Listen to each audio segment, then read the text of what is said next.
Hey, this is Aaron with SimpleTix.com. In this video, I want to talk about our three different apps that we offer, and really the two different apps that you'd use for day of the event ticket scanning.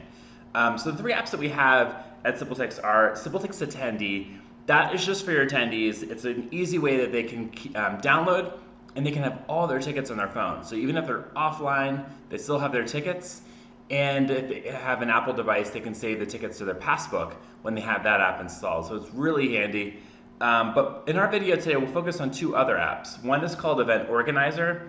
That is an app where you can do everything. You can sell tickets, you can scan tickets, you can check attendee lists, see everyone's names, and you can also get sales reports and export them out. So you can kind of do everything you can imagine with the Event Organizer app. This app used to be called Box Office, but we changed the name about a month ago. So in the App Store, just look for SimpleTix and you'll see Event Organizer on the list. The next one is Easy Entry. Now this app is about 5 years old, but it still has a purpose. The Easy Entry app is handy because if you have a one-day volunteer and you don't know what their email address is until the 2 seconds before they sign up for work, right? The Easy Entry app is really handy for that because all I have to do is just download the app, put in your domain name, and it can start scanning tickets. So in this video, I'll talk about all the different pros and cons between the apps, where Event Organizer is a richer experience. You can select a specific event and event time and scan tickets, where Easy Entry, you'll only be able to scan tickets. So somebody could bring you the wrong ticket for the wrong day, and you could actually scan it and not really know that with Easy Entry. So let's dive in. So over here on my phone, I'm gonna load up Easy Entry and show you how that works.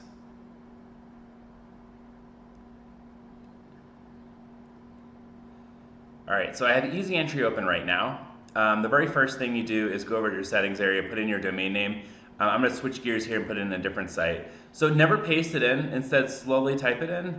That way you'll have the autocomplete feature. All right, now I'll click Save, and now I can start scanning tickets. So I have one ticket here on an iPad. So basically I'll scan it. So by default, it's gonna use the camera on this side. If you go to the advanced settings inside of Easy Entry, you can toggle that. Let me show you what that means. So I'll go over to settings, I'll go to advanced options. If I wanna switch the camera to the front side, you could totally do that. But usually on an iPad, you do it on the front, and an iPhone, you do it on the rear. But I'll go to the back side because that makes more sense. Clicking on save.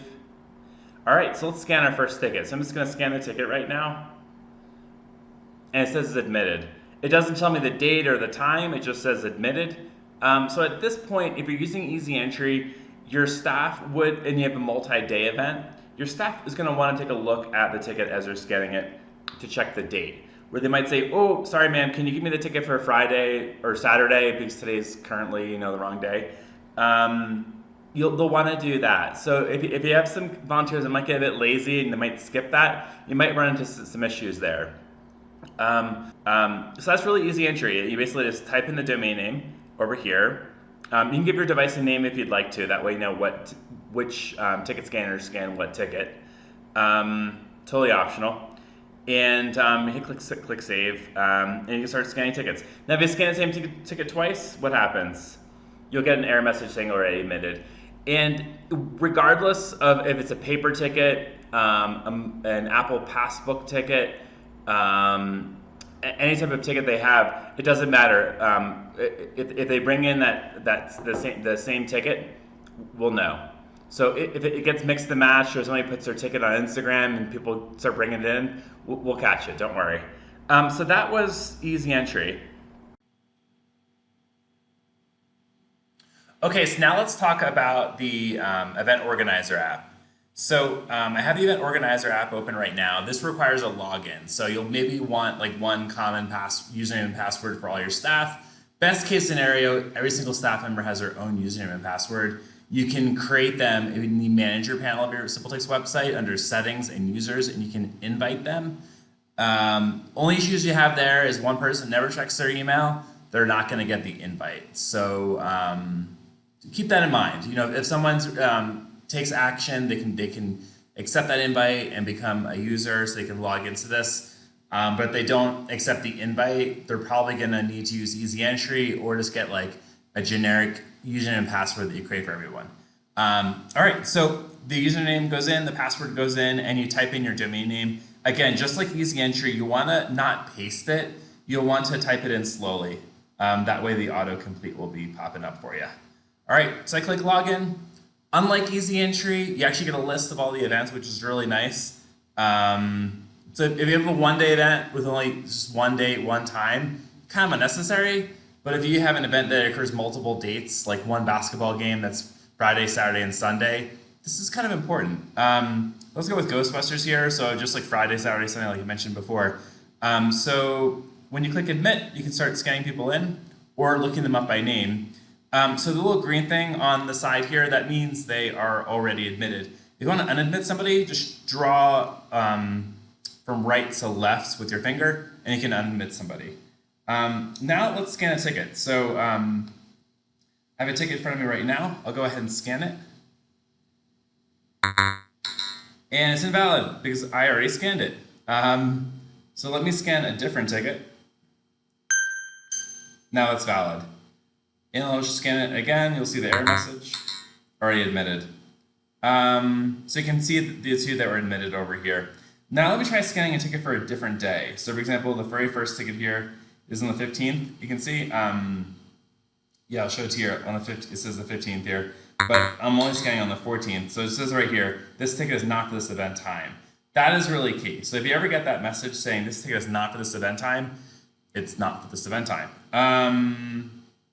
And if I go back to the 15th now, you'll see that ticket was not scanned. That's really helpful because we've seen a lot of events in the past where the staff scanned the ticket that was for the wrong date and it was marked admitted. We fixed that years ago, so you don't have to worry about that. So if somebody brings a ticket for the wrong date and we scan it, it's not admitted. They are A-OK. And as you saw before, you can search by name. So you can type in a name here like Larry, and I don't see Larry in the list, and he's not there. And on that list, you'll see sometimes the name in bold, that is the attendee's name. And then next to it will be something gray, that's the buyer's name. So if Larry buys a ticket for Katie, and Katie's the attendee, it's going to say Katie's name on the left, but Larry's name next to it. And that allows you to look them both up in case somebody was the buyer and they're bringing a different attendee with them or something like that. Anyway, so this video I covered the difference between the old Easy Entry app, which is really simple and basic, and it's kind of good for its own thing. And I talked about the Event Organizer app. One thing about the Event Organizer app, it's role-based. So someone that's sales and check-in can see all the order totals and process sales and do everything like that. Manager can do more than that as well. The check-in only role can only check people in. They can see all of the names, and they will not see your order totals. So if you have a one-day volunteer who's the check-in only role, when they go over to selling tickets, they're not going to see all of the order totals because that's like private. All right, well, thanks for watching this video today. If you have any questions, let me know. Thanks, bye.